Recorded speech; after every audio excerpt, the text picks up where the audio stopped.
That spells Rotary.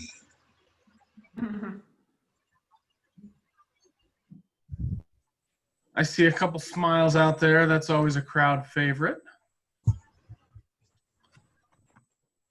right. Go back to sharing my screen here.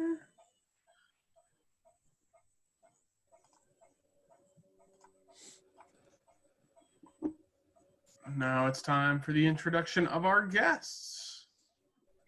Linda Flowers, could you please introduce our guests today? Well, sure. Here at Rotary, we're always happy to have guests join us. And today we have two visiting Rotarians, actually three, Arbek and Deepa, as well as our speaker, Mary Jo. I don't think I see any other guests today. So welcome to Rotary, guys. Thank you, Linda. It's time for a couple club announcements today. We are definitely looking for folks to help out with our club duties. The doodle polls have been sent out with the club reminders. Please, please, please take a look at these. If you're going to be in our meeting, put your name down. It's a little different than having the clipboard that normally goes around an in-person meeting, but we do still need these roles filled. So Shane's been awesome enough to get these out there. For next week, I checked it earlier today. We don't have anybody signed up, so please take a look at these. We'll get them sent out after the meeting as well. But we do need some more assistance helping out with the club duties week to week. You can also email Shane or myself, put it in the chat if you'd like to volunteer for the next couple weeks. I really like it when you email those, because I've tried on the screen before during the meeting and had difficulty. So I'm glad that you're going to be emailing those out. Okay.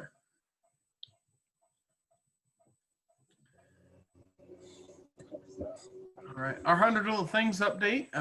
27 projects are now completed. We had our Apples project completed last week. Still working with the Boys and Girls Club with hours of community service. $100 per member to the Harvey Welch Scholarship. We discussed it at our board meeting last night, and Jerry and a small team are going to be working to put that together as a scholarship within our club that we're going to manage. Please feel free to check out the rotaryofcarbondale.org/centennial link. It's here in the video, or you can just type that right in, and it'll be on the PowerPoint slides as well. We've done some great things, and I know Linda Flowers, do you want to, or not Linda Flowers, Ella Lacey, would you like to give us a quick update on the Promise for Haiti mask project that those t-shirts? Sure, just to say that we're ever so grateful for the donations of t-shirts. People gave us some really great t-shirts. The bigger they were, the better, because you could make more masks from that one t-shirt. And sleeves, actually 2 sleeves, made a great mask. We cut out some essential parts of it, and the rest of it made a great mask.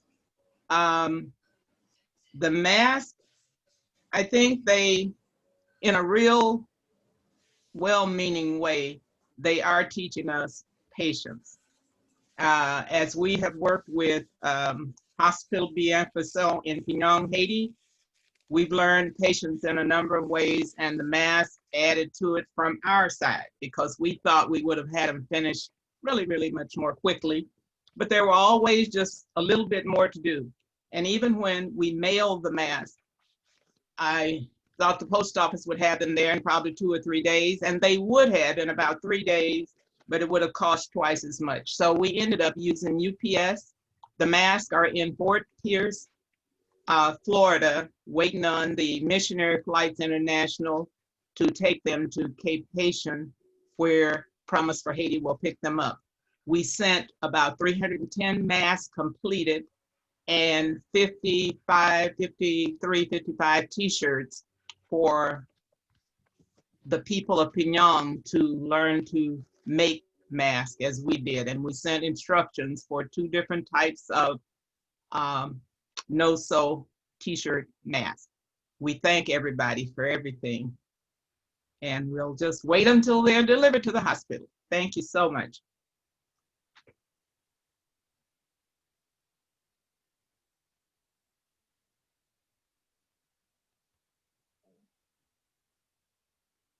Thank you, Ella. And our active service projects we have going on right now, I did not get the menu for today's lunch, but we are continuing to support the Carbondale Warming Center in lieu of us paying for our lunches here. If we were to do an in-person meeting, we are supporting both local business and Heartland Catering and the Carbondale Warming Center, and we're supporting that Heartland is making lunches each week. That is paid for by Rotarians who have been adding in that lunch fee to their monthly invoices. So please continue to do so. We've been able to, at this point, continue to pay for those, but we do need Rotarians to continue to sponsor that if we're going to continue to provide those lunches. We're also doing the material support project. Gail, do you have any updates for material support? Are there any other needs that they have right now? In addition to the things that you have listed on the screen, I understand from Carmelita, they have need for plastic bins of all sizes. So like totes and storage containers.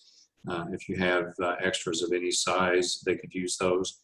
Again, as always, you can either drop off directly to the warming center or contact me and I'll be happy to pick up from you and make the delivery for you. And as Rick said, probably one of the greatest things our club can do is to continue to support through helping to fund Heartland Catering to provide some meals to the warming center. I think if I understood correctly in our executive meeting last night, about half of the club is continuing to pay our lunch fee. So if a few more could contribute some as you're able, that would be greatly appreciated. Thank you, Gail. Our foundation donation challenge. I want to thank everyone who has continued to support this project. For those of you that, just to give everybody an update, we do have dollar matches up to $100 each month through May of next year. If we continue that, great. Our goal initially was to get through our 100th anniversary with the $100 match. We've been able to do so all the way through May of 2021. If you'd like to add your name to that and continue, those are funds that go directly into our local foundation, matching $100, which go to support the scholarships and other programs we support locally. Some district news. The district membership challenge contest ends December 31st. All new members or reinstated members count toward the contest. I understand there are some clubs that have already added 6 or 7 members, so there's still a chance for us to jump in here. Anyone you have waiting in the wings, people that have visited us, please have those conversations and let's get them on board. The more Rotarians, the better. And even better yet, we get, Shane has offered a $100 prize to be on behalf of whoever in our club recruits the most members. So December 31st is our target, but the more we can get, the faster, even better. I have a couple innovative club concepts. Shane and I are both on the District 6510 Innovative Club Committee. The Mississippi River Cause Club is up and running. SIU Alumni Club has had an informational meeting or will soon. We're having discussions about an SIU Veterans Club, a Sustainable Agriculture Club, Renewable Energy Club, and potentially a Passport Club. These are not necessarily for us to jump headfirst into, but that's not to prevent you from doing so. We're trying to get new clubs that are up and running. And I know there was an informational meeting for a possible new club, a Murfreesboro Rotary Club provisional that will be supported by our club at first and then hopefully be off and running on their own. So I know there were a couple people who expressed some interest in that. If you have friends in the Murfreesboro area that would be a good fit for Rotary and may not be able or willing to travel to Carbondale, whether work restrictions for one of our clubs, this is a great opportunity for that. Rotary International news. I'm sure that Mary Jo is going to talk about this as well, but I want to continue to celebrate that Africa is certified polio free. We went over that a couple weeks ago, but there are still some places that do need our support. So great that Africa is polio free. We really need to celebrate that, but we are so close to eliminating polio worldwide. Now it's time for some of your good news. Who's got some good news to share? I'd like to take a break from talking. So someone else share good news and then I'll share mine.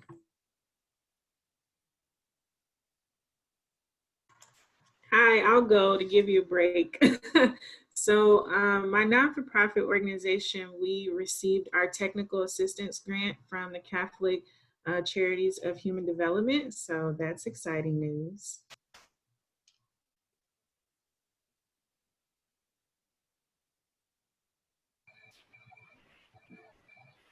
Rick, I don't know if everybody noticed it. I got was on, I can't remember what site, one of the Rotary sites, and I noticed that it's always nice to see other Rotarians. And Dr. Anthony Fauci is a Rotarian, and he was just awarded his first Paul Harris Fellow. So I thought that was very interesting.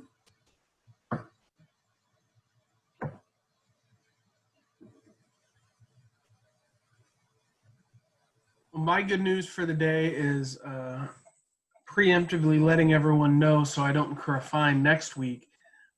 We've got, I believe it's WSIL is coming out to the Scout Service Center tomorrow morning. I get to be there at 4:30 with my daughter and a couple other people, and we'll be there throughout the morning doing some live spots with WSIL promoting the scouting program in the area. So if you're up early and catching the morning news, you might see my smiling face.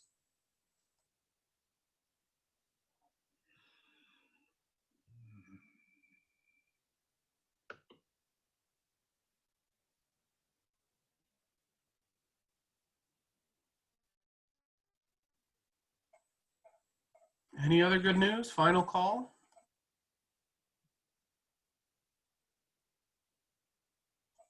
I see a shrugging shoulder. So the sun is shining a little bit today. So I'll chop that up to good news for the day and keep moving through. Sergeant at Arms, Mr. White, the floor is yours. All right. Well, Rick, just a comment to let you know that an early confession doesn't necessarily exempt you from the fine for the benefit of our foundation. And Sharon Harris Johnson, I assume that you got your fine paid on time.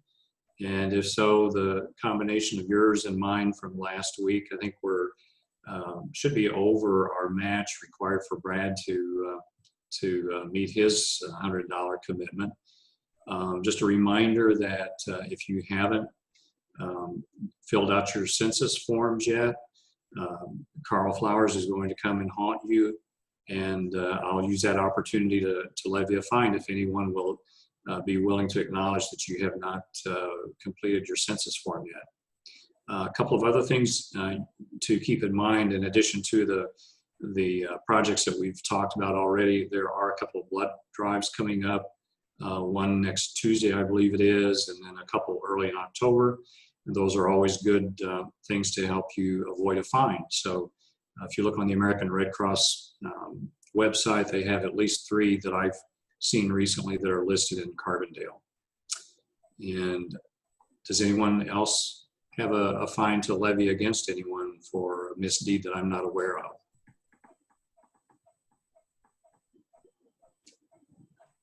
Hearing none, I'm back to you, Rick. Thank you, Gail. Now it's time for our guest speaker. I'm going to stop my share and allow Mary Jo to, I'm going to make you a co-host at this time so you can share your screen. Okay.